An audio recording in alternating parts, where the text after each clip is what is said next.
Well, the next step today will be to review the decision, and it's 50 plus pages, and then determine where we go from there with respect to the Police Act hearing that's scheduled for September.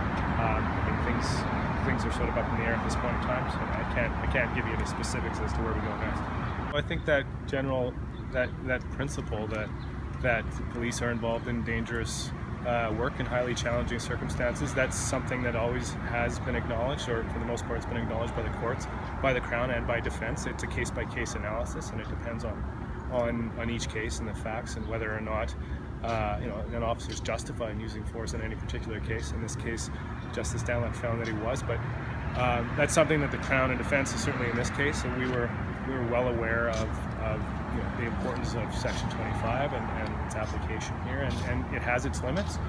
This was a case where Justice Danlock found that it was applicable, but it's not to say that it can be relied upon in every circumstance. So it's a case-by-case assessment. I think that Justice Danlock indicated that the decision needs to be reviewed, that his full reasons are in the written decision, but obviously from his comments, a carefully reasoned decision. I would agree with the comment that he was making, that this is an example of justice being seen to be done.